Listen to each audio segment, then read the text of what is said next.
Hey guys, Jeremy here once again. Welcome back to another video from No Coast Comics. Just got a box in from CGC that's got some modern fast track slabs. So we'll talk about the difference between fast track and regular track. I've also got a few quick tips for you guys if you've been thinking about submitting your own books to CGC.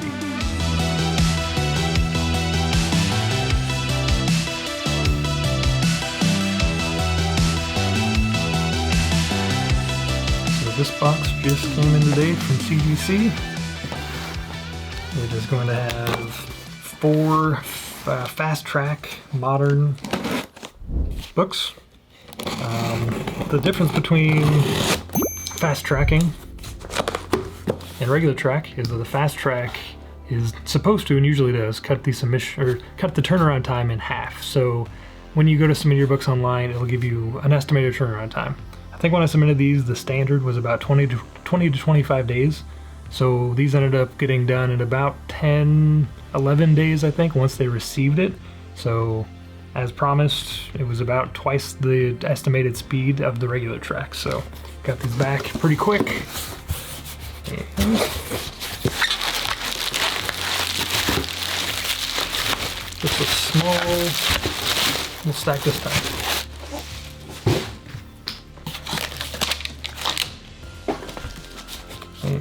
So I don't want to see them here, so we'll try to do my best to not see them first. Okay. So the first book is Snake Eyes Dead Game #1. This was the convention exclusive that came out during the San Diego Comic-Con at-home edition this year, since San Diego Comic-Con was obviously canceled due to the coronavirus, just like a lot of conventions have. This was released on the IDW website. Luckily, I have a buddy who kind of keeps track of all of the releases every year for San Diego. He always goes to the show. He lives in California.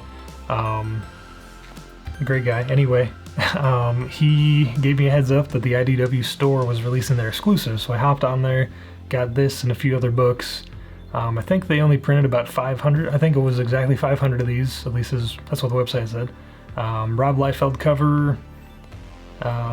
Yeah, hoping for a 9.8 on this one. I think we had a pretty good shot. It looked in really good condition. Probably, yeah, hoping for a 9.8. So, yes, get the 9.8. Beautiful cover. I mean, it's jet black. On the older books, it's always hard to get a 9.8 on a lot of the black full bleed covers, but since this was a brand new book, luckily the shipping from IDW's store was good, so got the 9.8 in that one. Excellent. Book number 2. We're gonna save that one because I saw what it is. I didn't see the grade, but I saw the title.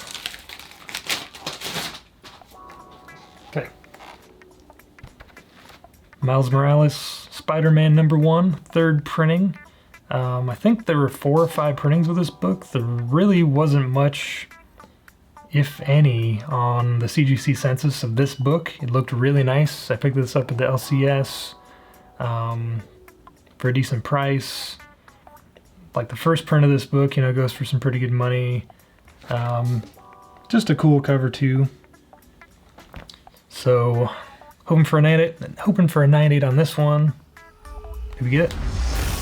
Oh, 9.6. That's okay though. I mean, 9.6 is good, obviously. Still near mint plus. Yeah, I really don't know what would have caused it to be a 9.6. I mean, it looked really nice, but I mean, that's kind of the crapshoot you take. And there's just a tiny bit of ink rub, that's probably it. These Marvel books are getting harder and harder. I don't know if you guys have been seeing that, but on a lot of the Marvels, I get some ink rub on the very back. I don't know if you'll be able to even see this, but right here, I'll see if I can zoom in, just right in that area, like right where it hits the backing board. I've been noticing that more and more lately in the past 3, 4, 5 years, just that the ink just rubs off super easy. So we get a 9.6. Okay, book number 3 out of 4. Umbrella Academy Dallas, #1. Really enjoying the Umbrella Academy show on Netflix. If you guys have not seen the show, definitely watch it. Most people have Netflix anymore. If you don't, honestly, it's worth it just to get it for a month or two to watch this show, in my opinion. It's that good.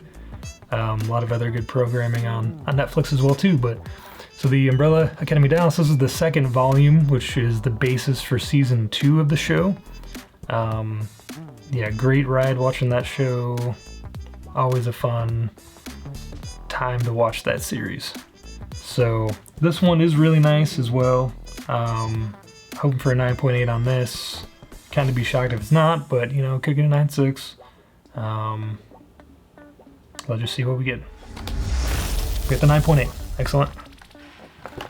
Yep, nice bright red cover there with the Gabriel Ba. Yep, excellent. Alright, this is the last book in this submission, and this one is the big one of the lot. This is honestly why I submitted Fast Track, because I did not want to wait to get this one back. I couldn't wait.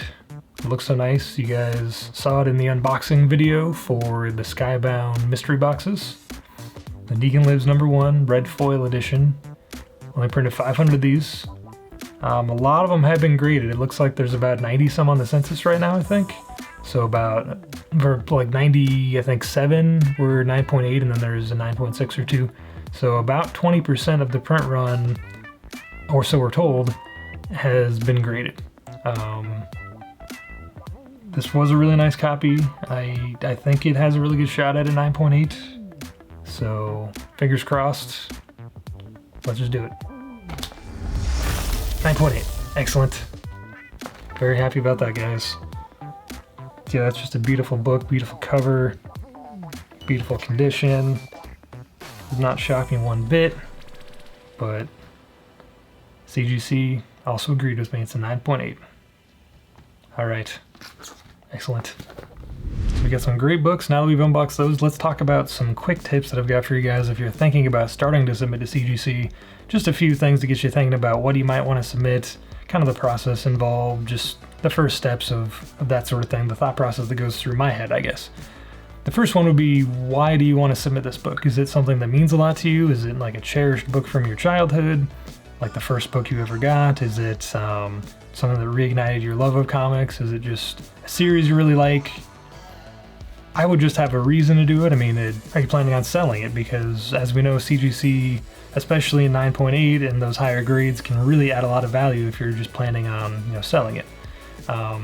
Those things kind of play in as well if you're going to fast track it or not, because fast tracking a book does cost a little more money.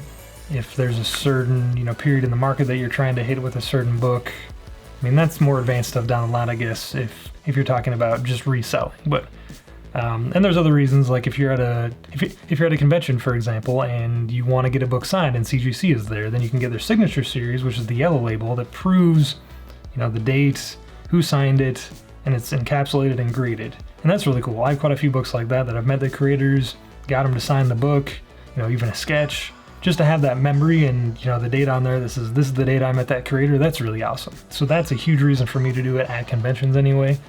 You know, get that yellow label.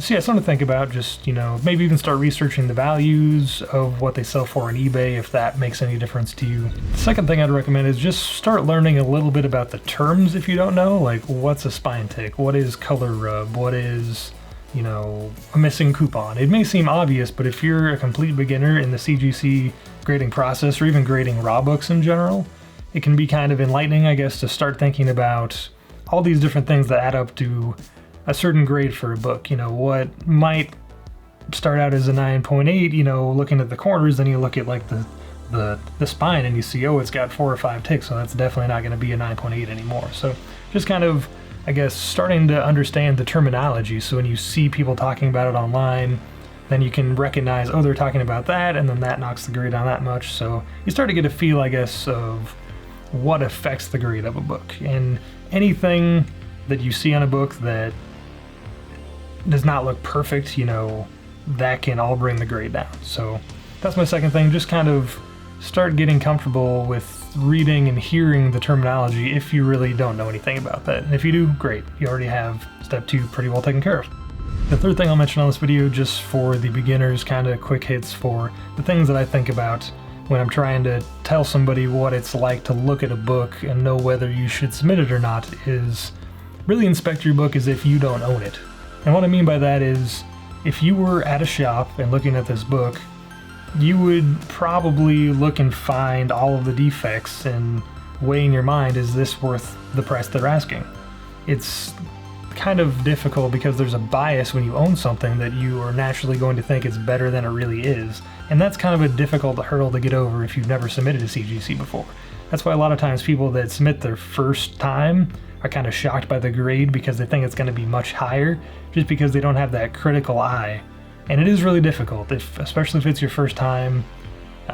Like, you definitely, it's quite the hurdle to get over. But again, leaning back on the first thing and the second thing that I talked about in this video, combined with those two, I think this third one of inspecting it as though you're buying this book raw, that kind of helps you get in the mindset of, do I really want to grade this or not? And if you do, for any of those reasons, then great, do it. So I hope those 3 tips were informative for some people who have never submitted a CGC before.